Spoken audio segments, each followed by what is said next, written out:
Boys, what's good? Luke has given me a list of questions to give you guys answers for, just some things on where I stand with the league. Question one was, what is my favorite thing about the GPBL? And I think my answer is pretty simple. Above all the competition, the awesome tourney moments, the adrenaline, the pure fun that competing on a regular basis is, I think my favorite part of the league is the connecting with you guys. It blows my mind to think about the dudes I've met over the last year that I've literally never met in real life.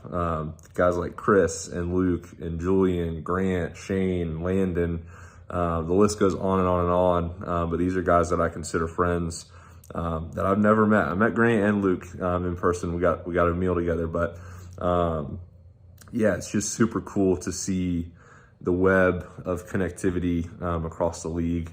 It's fun to trace back how people got involved in the league.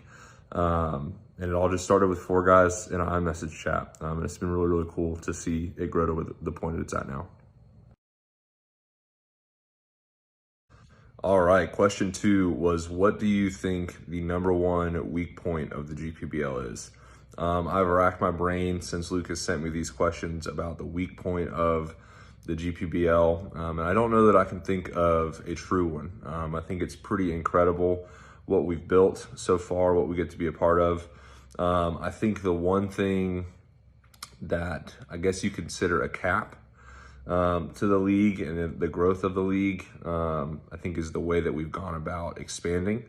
Everything we've done up to this point has been purely organic. You get invited by someone in the league, and that's kind of the only way that people hear about it. But I don't think that's a bad thing. I think that captures some of the essence that we're looking for as far as competitiveness and just having guys in the league that you know are going to be a good time. I think if we just put this on a Reddit thread or blasted it on social media, we could get some oddballs in here. So I don't even know if that's a true weak point, but probably the closest thing I can think of as far as a weak point in the league. I think we're pretty strong. All right, question number 3 was, what are the most important roles of the Deputy Commissioner? And this is a hard question. The DC comes with a lot of roles, a lot of responsibilities. I think the best thing I can do for you is paint you a picture, give you somewhat of a visual. I think if you were to imagine the GPBL as like a cruise ship, the commissioner, they're on the bridge. They have the mic in hand. They're telling you what deck shuffleboard's on, where to go play basketball, giving you all the fun updates, things that are going on in the league.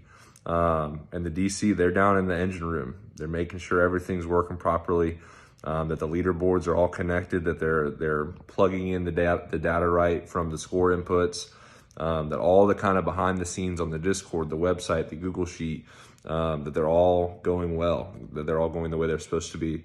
And on top of that, helping the commissioner in any way they can. I think the most valuable asset a #2 person in charge can be is a support system for the man in charge. And I've had the honor of working under Jonathan and Luke, both who have done an incredible job as our commish.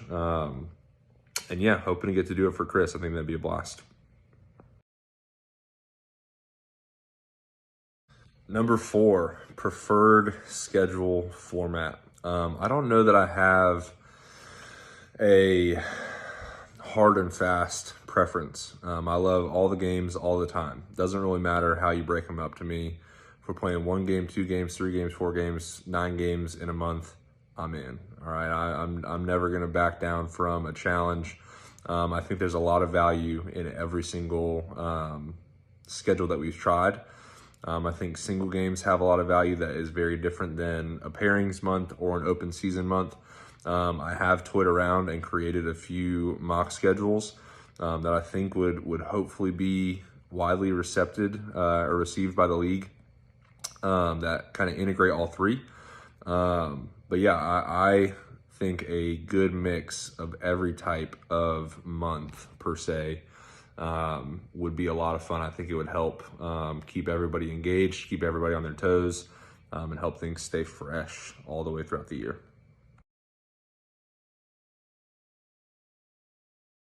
Question 5 is, do I see retention as an issue, and what would my plans be to solve it? So I think retention is a double-sided coin. I think that this league has a lot of value in its accessibility. I think $5 a month, 7 pitching games a week, I feel like that's a pretty low entry point. And I think that's a very valuable thing for us to have as a league, just kind of a smooth on-ramp that is easy to say yes to. But I think that there is also a reality that we all take it pretty serious, and not everybody's going to be game for that. And so there's going to be people that decide, I think State said it, to fly away. And that is okay. That is something that's going to happen throughout the league. But the other side of that coin is you need people in the league to have a league. And so there has to be some give and take as far as what we're doing to retain players in the league.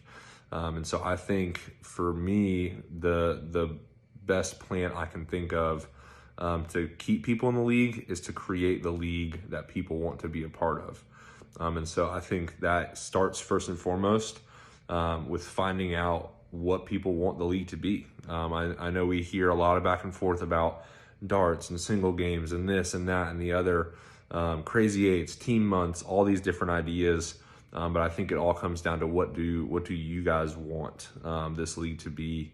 And I think it's just taking the steps with the executive team to make that happen, to make it a reality. I know that sounds kind of, not really an answer, but I do. I think back to when Jonathan and I would sit at tables at Barnes & Noble when we were creating the league, and we came up with the tag of the league is what we create it to be. And I don't think that's ever been more true. So I think it can mold and shift and change over time into what we all want it to be. So that would be the plan. Listen to the people, figure out actionable steps to take to move in that direction.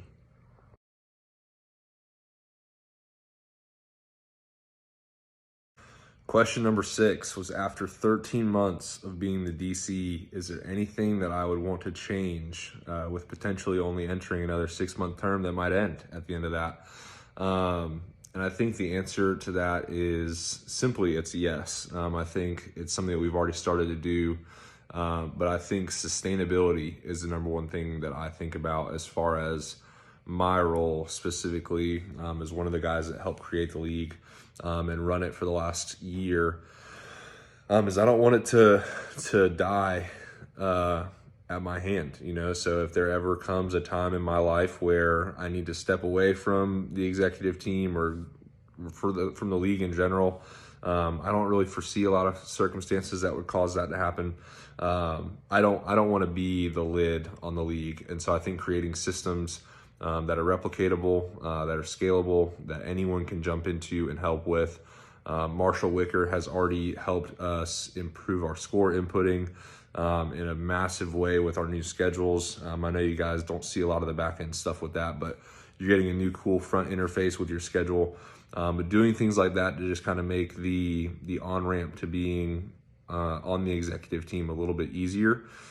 Teaching people everything I know about how the systems work. I know I had a call with Luke and Julian and Landon and some of the other guys on the executive team just to show them the behind the scenes of everything that I do.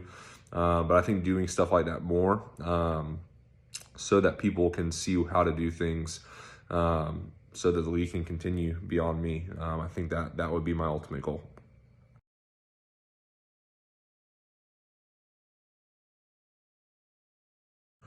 All right, question number 7, kind of a hilarious one, but it's, what do you say to the people that say that I'm fixing the game schedules for my competitive advantage? What would I say? I would say I'm flattered that you think that I would need to do that to have an advantage, because that means I'm performing. But the reality is I'm just good, baby. I'm good at all the games. I've put the work in. I'll show you the receipts. I can send you my game pigeon wins. But no, we developed the pairings and kind of the way that we break down those schedules as a team. Can be verified by anybody on the team. We do wheel spins that I put timestamps on. I send a message to the team, leave it, go to the wheel spin the wheel, send that to the team, all in the same screen recording. I try to do everything in my life, not even in this league, with integrity. And so kind of a funny question to end on, but Yeah, no fixing of the schedules here, but I'm flattered that you think that I do that, because obviously it means you see me winning. You see those emojis going by my name. But no, I'm super pumped to be on the ballot for DC.